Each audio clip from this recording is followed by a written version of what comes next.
Bonjour et bienvenue dans un nouvel épisode de Samcha Guidance. Aujourd'hui, comme le titre l'indique, on va parler de qu'est-ce que je devrais changer dans ma vie pour être enfin heureux ou heureuse.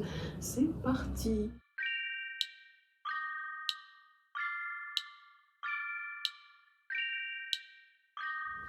Pour une fois, j'ai pas fait une introduction énorme, très longue, parce que on va rentrer directement dans le vif du sujet. Et la première chose que j'aimerais vous dire, c'est que ce que vous devez changer est ce qui vous rend malheureux. En fait, vous ne devez pas attendre des autres qu'ils vous disent ce que vous avez à changer.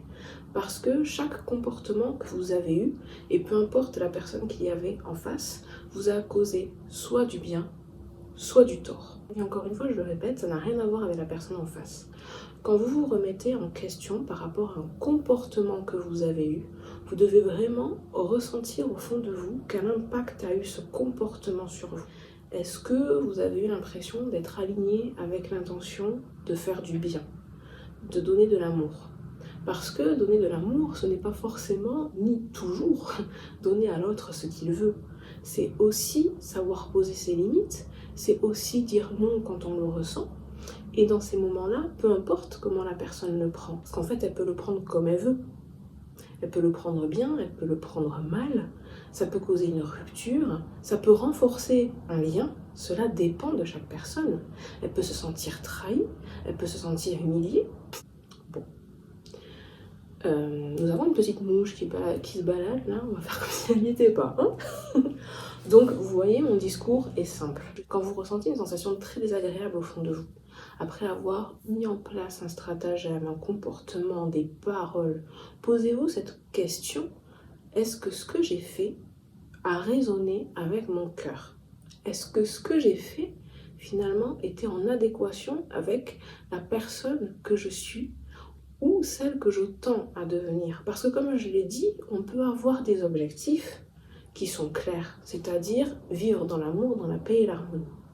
Pour autant, en rapport avec l'histoire personnelle qu'on a eue, les avancées qu'on a eues, les expériences qu'on a eues, ça peut prendre plus ou moins de temps. Et dans ce chemin, il y aura peut-être parfois des petites secousses. Ce seront des expériences qui nous permettront ensuite de réajuster notre nouveau comportement. Si par exemple vous étiez une personne qui disait oui à tout, peut-être que vous allez passer une phase où vous allez dire non à tout. Peut-être que vous allez passer une phase aussi où vous allez vous agacer facilement quand une personne vous demandera quelque chose. Mais finalement, ça fait partie d'un processus. Et vous ne souhaitez pas faire du mal à l'autre pendant ce processus-là. Mais à force de tâtonner, d'essayer, de vous comprendre, de comprendre les autres, parfois il peut y avoir des loupés. Bon. L'important, c'est déjà de se responsabiliser, de dire oui, effectivement, j'accepte, j'ai mal parlé à telle personne, je le reconnais. Ma responsabilité, c'est de lui avoir mal parlé. Par contre, ma responsabilité, ce n'est en aucun cas sa manière dont elle a réagi, la manière dont elle a causé la rupture, la manière dont elle est revenue, ça concerne toujours l'autre personne. Par contre, un amour pur et sincère ne connaîtra jamais de limites et jamais de fin. Dans le sens que, peu importe les modifications de comportement, peu importe finalement l'évolution de chaque personne, le fil d'amour qui a été tissé tout au long restera inchangé. D'accord? On voit des précipices, on voit des ruptures, on voit de la difficulté quand finalement à la base, la relation n'était pas faite d'un lien d'amour pur. Elle était faite par exemple d'une personne qui aime profiter des autres. Donc dans ce cas-là, si vous avez une personne qui profite de vous et que vous vous laissez tout le temps faire n'importe quoi, forcément qu'à partir du moment où vous allez dire non, à partir du moment où vous allez résister, à partir du moment où vous allez vous prioriser, cette personne va s'en aller parce qu'elle n'en a rien à faire de vous. Ce qui l'intéressait, c'était finalement de s'aimer à travers vous. Parce que, à force de lui donner du temps, elle comprenait qu'elle avait de la valeur. Et le jour où vous avez arrêté de lui en donner, elle a commencé de nouveau à douter d'elle. Donc, vous comprenez ce que je veux dire? C'est que ce sont des amours complètement illusoires qui sont plus basés sur une histoire de culpabilité, finalement. Ça n'a rien à voir avec un vrai amour, un amour pur, un amour sincère qui accepte l'évolution de chacun pour ensuite apprendre l'un de l'autre et continuer sur un chemin de vie agréable. C'est pour cela que Vu qu'il y a énormément de relations toxiques en ce moment, je vous encourage à vous poser cette question. Qu'est-ce qui me rend malheureuse dans mes propres comportements sans me fier à ce que va dire l'autre de moi?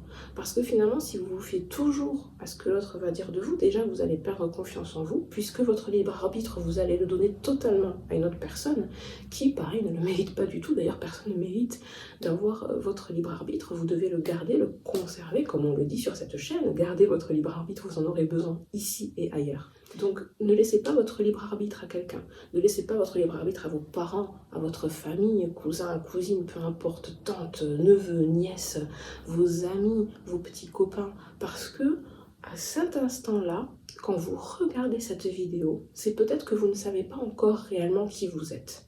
Et pour comprendre qui vous êtes, il faut déjà rentrer en vous, vous comprendre par la méditation, par l'écriture, par le yoga, pour réellement déceler en vous ce que vous aimez, ce que vous n'aimez pas, faire l'exercice de la maison, comme on l'a vu précédemment, qui permet de vraiment mettre en place les valeurs que vous souhaitez défendre dans votre vie et ce que vous refusez dans votre vie. N'hésitez pas à les regarder, le lien est en description. Donc c'est pour cela que cette vidéo existe, pour vous dire, essayez de vous comprendre, essayez de vous recentrer. Par la méditation, encore, je le propose. Parce que la méditation, c'est une manière de faire la part des choses entre, encore une fois, ce qui est de votre ressort et ce qui ne l'est pas. Parce qu'encore une fois, si vous imaginez qu'en changeant, vous pourrez récupérer quelqu'un, si vous imaginez qu'en changeant, vous allez faire fortune, vous allez, peu importe, vous créez finalement des attentes sans même vous en rendre compte. Et si vous modifiez votre comportement, si vous vous sentez mieux à l'intérieur, mais que vous ne voyez pas les résultats à l'extérieur, vous allez être frustré encore une fois. Et cette frustration va naître du fait que le changement que vous avez effectué n'était pas pour vous, n'était pas pour votre propre bien-être, mais pour quelqu'un d'autre, pour obtenir quelque chose de l'autre. Or, encore une fois, si vous souhaitez garder votre libre arbitre, vous ne pouvez pas l'enlever aux autres. Donc, si par exemple, une personne vous avait quitté, à cause de votre jalousie ou de votre possessivité excessive. Bon, imaginons que pendant 6 mois, vous allez travailler sur ça, avec les vidéos YouTube, avec les livres, avec tout ce que vous voulez. Et ça y est, bon, le truc s'est passé, vous êtes plus possessif, etc. Et va venir et donc va vous venir cette idée. Pourquoi est-ce que je n'irai pas revoir la personne? Après tout, je peux la reconquérir. Mon problème, elle m'avait dit que c'était que j'étais possessif ou possessive, donc maintenant que c'est fini, elle va revenir. Donc vous allez y aller. Et si cette personne ne vous répond pas, si cette personne vous claque la porte au nez, si cette personne finalement ne veut même plus entendre parler de vous, qu'est-ce qui va se passer? Est-ce que vous allez redevenir comme avant? Est-ce que vous allez continuer à rester ce que vous êtes? Parce qu'encore une fois, changer pour l'autre, ça veut dire que vous lui donnez la responsabilité de ce changement. Et vous lui dites, en gros, dans votre tête, sans réellement lui dire, tu dois me féliciter pour ce que j'ai fait, parce que ce que j'ai fait, finalement, je l'ai fait pour toi. Je ne l'ai pas fait pour moi. Et c'est encore un des pièges de la spiritualité. C'est s'imaginer que finalement, toutes les petites listes que vous avez sur Internet qui vous disent, il faut, pour aller bien, il faut faire ci, ça, manger ça, ta ta ta ta ta ta ta ta ta ta. Vous allez imaginer dans votre tête que si vous appliquez cette liste, tout va s'améliorer. Mais pas forcément.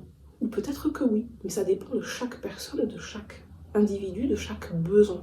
Parce qu'encore une fois, changer un comportement alors que vous ne voulez pas le faire, c'est encore une fois porter un masque. Et en ce moment, le masque qui fait fureur, c'est le masque du bon samaritain, du bon petit spirituel qui finalement écoute tout ce qu'on lui dit sans même remettre en question, qui fait tout ce qu'on lui dit sans même remettre en question, qui dit à qui veut l'entendre que de toute manière il est paix, amour, qu'il aime tout le monde, que tout va bien, qu'on est tous amis, alors qu'en fait à l'intérieur il y a un combat perpétuel qui se fait, entre sa partie qui est en colère et qui a vécu des choses difficiles, qu'il a refusé de voir, parce que finalement c'est ça, c'est on met de côté cette partie-là, parce que cette partie, certaines vidéos, certaines personnes nous disent qu'elle est mauvaise, donc on ne veut pas la voir. Et on ne regarde que, entre guillemets, la partie brillante. La partie brillante, ça va être l'âme qui s'est incarnée ici.